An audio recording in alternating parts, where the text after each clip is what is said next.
Ni ndani ya Istanbul my love. Sasa baada ya mchezo mzima kuweza kufanyika vile, binti akasema kwamba atamfanya mshikaji aamini katika mapenzi, mtu ambaye hajawahi kuamini kwenye mapenzi hata siku moja. Sasa siku ya kwanza mshikaji alikuwa akiendelea kwa bizi zake na mazoezi asubuhi na mapema kama kawaida, jogging nini, kuweka mwili ukiwa sawa, kawaida matajili hiyo za asubuhi.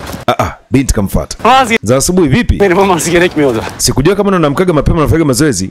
Sasa sijakatia tamaa bado. Buluşmamız var. Kwa sababu siku leo ndo unakwenda kukutanisha na mwanamke wako wa kwanza. Naona uko haraka. Ni aina gani mwanamke huyo? Ben nasıl biriyim peki? Sasa ni kama wewe tu. Yiki vipi yani? Yeye mwenyewe pia haamini katika mapenzi. Güzel. Basi vizuri. Ben biraz haberlere baktım. Nimeangalia baadhi ya interview zako, nikasoma baadhi ya articles zinazokuhusu. Na watu wengi naona kwamba wanasema unarudiaga sana maneno. Mtu ambaye anapenda kushusha sauti yake, anapunguza sauti. Muda mwingine anaweza kaujua swali kaka kimya. Na muda mwingine unaishi peke yako, mara nyingi ukiulizwa. Kwa umeangalia interview zangu usiku kucha, ulilala kweli wewe? Sizin hakkınızda yazarken. Anasema pana. Nilikuwa naangalia pia watu wana comment nini juu yako. Wamecomment nini? Altında ne kadar yorgun oldu. Wamejaribu kuweza kuangalia lakini hawajui umedhamiria kufanya kitu gani. Ne iş yapıyor peki bu adayımız?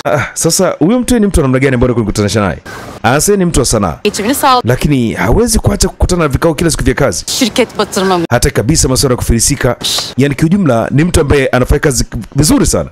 Anasema safi, huyo ndo ninayemtaka huyo. Zikler çeker birbirine. Lakini kwa tofauti, sijui kama mnaweza mkavutiana lakini. Saat birazdan telefonunuzda oldu. Na kutumia address pamoja na muda. Ufike kwa wakati. Sasa mwanamke wa kwanza ambaye jamaa atakayeweza kukutana naye akawa ameshatajiwa kwamba atamtumia muda pamoja na eneo ni wapi ambako tunaenda kukutana. Binti amepewa nafasi 3 ya kwamba atafuta wanawake watatu, mmoja wapo jamaa atakaye kuweza kumpenda.